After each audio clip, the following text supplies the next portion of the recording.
आपली सख्खी यूट्यूब चॅनलमध्ये आपले स्वागत आहे.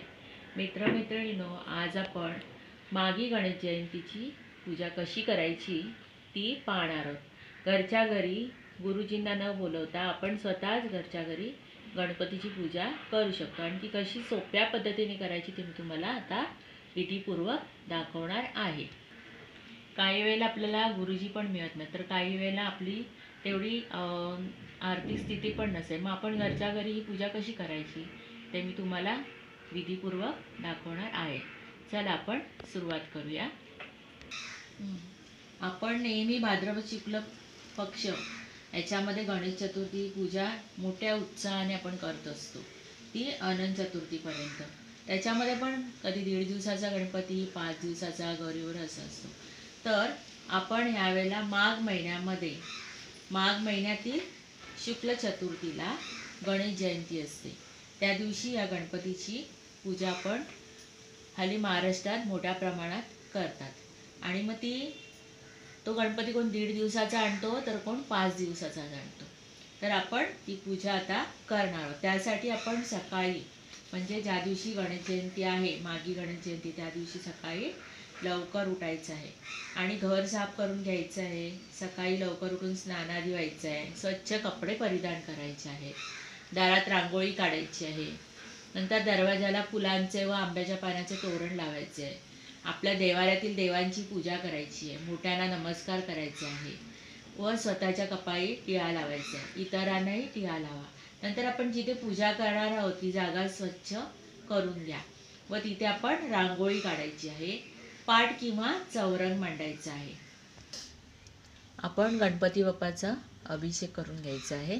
त्यासाठी मी पंचामृत घेतलं आहे आणि अभिषेक करताना आपण गणपती बाप्पाचा मंत्र म्हणायचा आहे. ओम गण गणपते नमः, ओम गण गणपते नमः, ओम गण गणपते नमः, ओम गण गणपते नमः, ओम गण गणपते नमः, असं 5 वेळा आपण गणपतीला या पंचामृताने आपण अभिषेक केलेला आहे. आता आपण पाण्याने करायचं आहे 5 वेळा. ओम गण गणपते नमः, ओम गण गणपते नमः, ओम गण गणपते नमः, ओम गण गणपते नमः. आता आपण ही मूर्ती पूर्णपणे स्वच्छ पाण्याने धुवून घ्यायची. स्वच्छ पाण्याने ही मूर्ती आपण धुवून घ्यायची आणि हिला आपण स्वच्छ कपड्याने पुसायचं आहे. गणपती बाप्पाला अगदी मनोभावे लहान बाळासारखी अगदी जपून ती मूर्ती आपण पुसायची आहे स्वच्छ.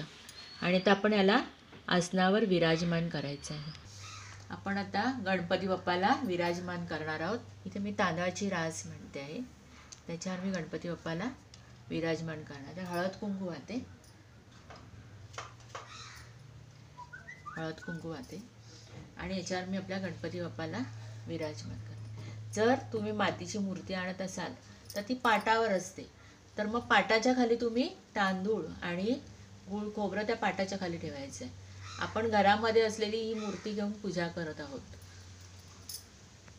आपण गणपती बाप्पाच्या अंगाला अत्तर लावायचं आहे. मी फुलाने अत्तर लावते गणपती बाप्पाला. जानवं घालूया. अष्टगंध लावूया आपण. हळद,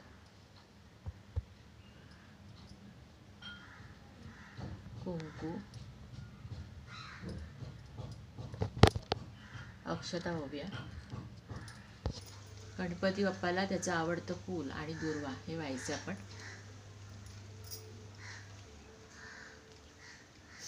अशा प्रकारे मी गणपती बाप्पाला जास्वंदीच्या फुलाने सजवलेलं आहे. तिळाच्या तेलाची समई लावा. नंतर दिवा पेटून घ्या.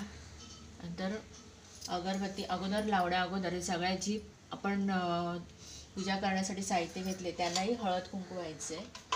तसं मी हे आहे अगरबत्तीचं घर, त्याला पूजा करते आहे. नंतर निरंजनाला हळद कुंकू घालणं, घंटीला हळद कुंकू, त्यांना पण एक एक फूल वाहून घ्यायचं आहे.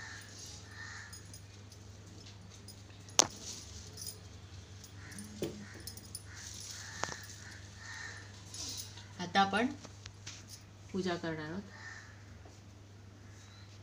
समईला हळद कुंकू वाहूया, फूल वाहूया, निरांजन ओवाळून घेऊया. आपण अगरबत्ती लावूया.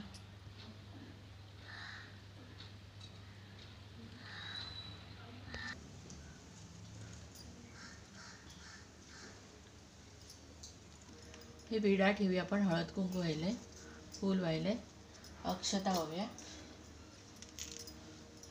गणपती बाप्पाला आपण विडा ठेवूया.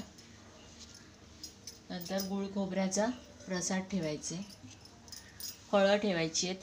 तुमच्या यथाशक्ती तुम्हाला जेवढं द्यायचं आहे तेवढं गणपती बाप्पाला तुम्ही फळं फुलं वाहू शकता. वेगवेगळ्या प्रकारची मिठाई देऊ शकता, उकडीचे मोदक ठेवू शकता. नंतर मोदक, उकडीचे मोदक करायचे. पण ह्या जो मागी गणपती आहे त्याला खास तीळ आणि गुळाचा प्रसाद असतो. तर मी तीळ गुळाचेच मोदक बनवलेले आहेत. 11 मोदक मी प्रसाद म्हणून बनवलेले आहेत. त्याच्याभोवती मी ते मोदक दाखवायचे आहेत आपल्याला. गणपती बाप्पाला ते दाखवलेले आहेत. आणि ही पूजा करताना आपण अखंड सकाळपासून ओम गण गणपते नमः हा जप करायचा आहे. आणि सगळ्यांनी मिळून गणपती बाप्पाची आरती करायची आहे. मी आता आरती म्हणते आहे आणि हा विधी इथेच थांबवते आहे. पण उद्या दुसऱ्या दिवशी काय करायचं, दुसऱ्या दिवशी सकाळी उठलं की हळद कुंकू व्हायचे, अगरबत्ती लावायची आणि सगळ्या वस्तू उचलून आपल्या होत्या त्या जागेवर ठेवायचे आणि बाकीचं निर्माल्यात टाकायचं आहे. आणि हा प्रसाद सगळ्यांनी खायचा आहे.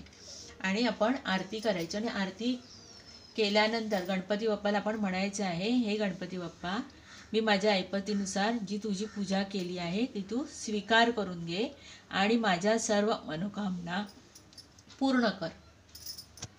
माझ्या इच्छा, माझ्या घरातल्या सगळ्यांना सुख समृद्धी दे, यासाठी मी तुझी ही पूजाविधी करत आहे आणि ती तू पूर्ण करावीस, असं आपण त्याला आवाहन करायचं. आणि पूजा करताना माझ्या हातून जी काय चूक झाली असेल तर मला माफ कर आणि पूजा माझी स्वीकार कर. आणि आपण गणपती बाप्पाची आरती करून हा व्हिडिओ इथे बंद करूया. सुख करता दुःख हरता वार्ता विघ्नाची, पूर्वी प्रेम कृपा